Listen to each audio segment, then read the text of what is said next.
ಬಹಳ ಮುಖ್ಯವಾಗಿ ನಾನು ಕೇಳೋದಾದ್ರೆ ರಾಮಕೃಷ್ಣ ಮಠದಲ್ಲಿ ಒಂದು ಸನ್ಯಾಸಿಯ ದಿನಚರಿ ಹೇಗಿರುತ್ತೆ ಅಂತ. ಅದು ಅದೇ ರೀತಿ ಶಿಸ್ತುಬದ್ಧವಾಗಿರುತ್ತೆ. ಬೆಳಿಗ್ಗೆ ಮುಂಚೆ ಹೇಳ್ತಕ್ಕಂತಹದ್ದು, ಸೂರ್ಯೋದಯಕ್ಕೆ ಮುಂಚೆನೆ ಹೇಳ್ಬೇಕು.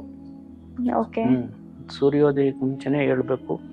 ನಮ್ಮಲ್ಲಿ ಪ್ರತಿದಿನನೂ ಕೂಡ ಪ್ರತಿಯೊಂದು ಆಶ್ರಮದಲ್ಲೂ ಕೂಡ 5 ಗಂಟೆಗೆ ಮಂಗಳಾರತಿ ಇರುತ್ತೆ. ಶ್ರೀರಾಮಕೃಷ್ಣರೇ ಮಂಗಳಾರತಿ ಇರುತ್ತೆ. ಆ ಮಂಗಳಾರತಿ ಸಮಯಕ್ಕೆ ಎಲ್ಲರೂ ಅಲ್ಲಿ ಸಿದ್ಧರಾಗಿರ್ಬೇಕು. ಉಷಾಕಿರ್ತನೆ ಏನಿರುತ್ತೋ ಅದಕ್ಕೆ ಬರ್ಬೇಕು, ಅದರಲ್ಲೆಲ್ಲ ಭಾಗವಹಿಸ್ಬೇಕು. ಆಮೇಲೆ ಅದೆಲ್ಲ ಆದ್ಮೇಲೆ ಸುಮಾರು 6 ಗಂಟೆ ಮೇಲೆ ಬೇರೆ ಬೇರೆ ಕರ್ತವ್ಯಗಳೆಲ್ಲ ಇರುತ್ತೆ. ಬೇರೆ ಬೇರೆ ಡಿಪಾರ್ಟ್ಮೆಂಟ್ ಅಲ್ಲಿ ಕರ್ತವ್ಯಗಳಿರುತ್ತೆ, ಅದಕ್ಕೆ ಹೋಗ್ತಾರೆ. ಆಮೇಲೆ 7 ಗಂಟೆ 7:30 ಆ ಸಮಯದಲ್ಲಿ ಇದಿರುತ್ತೆ, ಏನೋ ಬ್ರೇಕ್ಫಾಸ್ಟ್, ಬೆಳಿಗ್ಗೆ ತಿಂಡಿ ತಿಂತೀವಿ.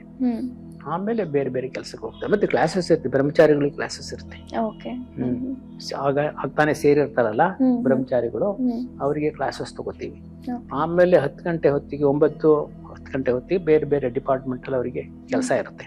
ಅಲ್ಲಿ ಆಫೀಸ್ ಆಗ್ಬೋದು, ಆಮೇಲೆ ಗಾರ್ಡನಿಂಗ್ ಕೆಲಸ ಆಗ್ಬೋದು, ಬುಕ್ ಸ್ಟಾಲ್ ಆಗ್ಬೋದು, ಶ್ರೈನ್ ಆಗ್ಬೋದು, ಎಲ್ಲಾದ್ರೂ ಕೂಡ ಎಲ್ಲಾ ಕಡೆನೂ ಕೂಡ ಬೇರೆ ಬೇರೆ ಕರ್ತವ್ಯಗಳೆಲ್ಲ ಇರುತ್ತೆ.